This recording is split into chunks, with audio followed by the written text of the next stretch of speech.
Good morning. Here I am in Varkala, India, in the state of Kerala, on the Arabian Sea. Been here for a couple of days now, after about 2 weeks of traveling in India. First week up in Kannur, the Ayurvedic Center, and then about a week of traveling to the northern part of Kerala, and now I'm in the southern part of Kerala. And it's beautiful here, as you can see, along the beach, and I'm really grateful to be here. And I've been also really grateful for my traveling companion. We haven't traveled before, but traveling with Ashley has been great so far. And so I was thinking about what makes for a good traveling companion. And so I have the top 5 qualities of that thought about, and I'm going to share them with you so you can think about them for yourself and maybe bring forward your own great traveling companion. And so the number 5 on the list would be, for a traveling companion, is that you want them to be fun. You want them to have a good attitude. You want them to have a kind of sense of adventure, right? Do they want to explore different things and go into different shops or go into museums? They also want them to be kind of flexible in that regard, try out things that you want as well as explore the things that they want. So kind of a sense of adventure is the number 5 thing. Number 4 would be kind and authentic. All right, so you want to be with somebody who is both kind and authentic, which sometimes those things can be a little contradictory, because sometimes your traveling companion might not be in a good mood, and that may be their authentic self. But kindness trumps everything, and especially when you're traveling.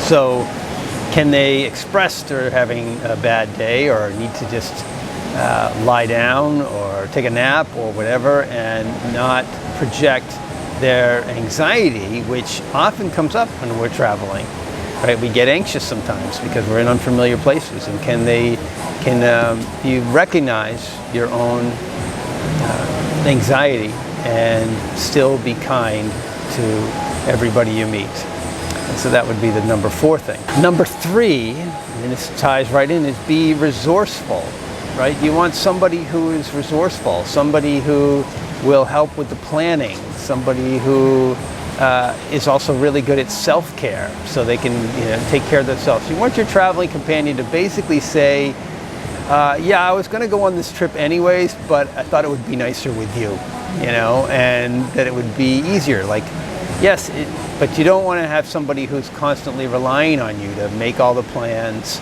and to take care of things. And it's not about being coddled, right? It's about going on an adventure together. And so you want somebody who's resourceful, who's a good listener, who is good at listening to themselves and knowing what's right for them, but also good at listening to you and what you would like, as well as listening to others. So these 3 and 4 all kind of tie together. Being kind, being authentic, and being resourceful are all kind of qualities that you want to look for in somebody who you're going to travel to India or some foreign land together.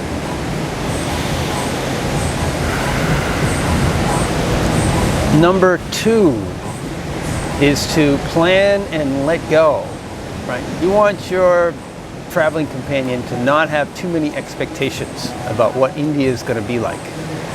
You want them to be open-minded. You want them to be able to, if the train doesn't come on time or it doesn't come at all, to be able to, again, use their resourcefulness and just move on to something else. If you get too attached to anything, food, people, weather, anything, it's going to cause some suffering. So the number 2 quality is you want your traveling companion to have reasonable expectations of what your experience is going to be like, and then be able to let go of those as well, because things are going to change, and at some point it's going to be difficult. And so that ability to let go of things is really important. And the number 1 quality that you would like to see in your traveling companion is non-judgmentalism. Right? So this shows up as patience, this shows up again in kindness, this shows up in open-mindedness, this shows up in all the little moments when you're traveling in a foreign country where it's going to bump up against your preconceived notions of how things are supposed to be. You want them to be able to let go of those preconceived notions, to be able to look behind and say, you know, what's here? What's interesting about this situation?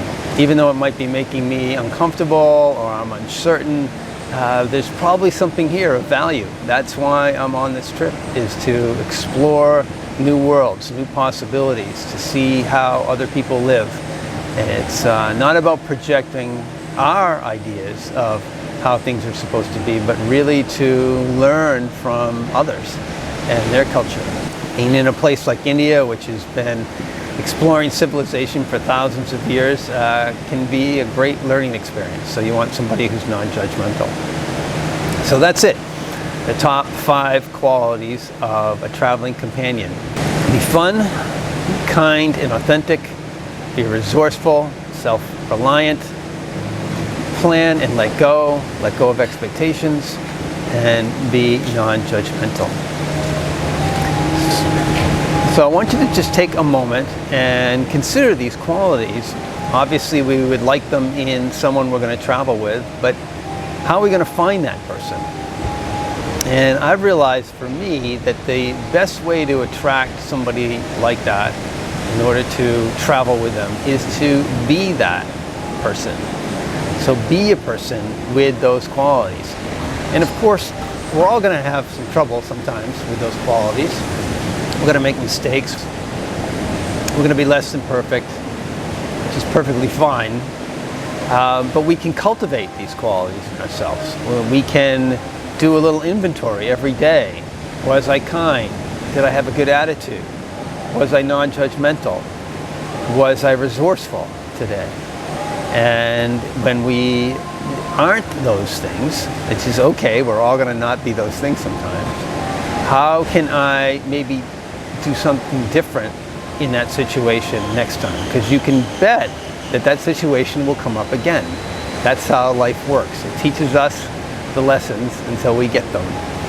So just take a moment to consider these qualities, consider your adventure and your journey that you're on, and see how maybe you can cultivate these qualities in yourself, and in doing so, attract somebody with these qualities as well.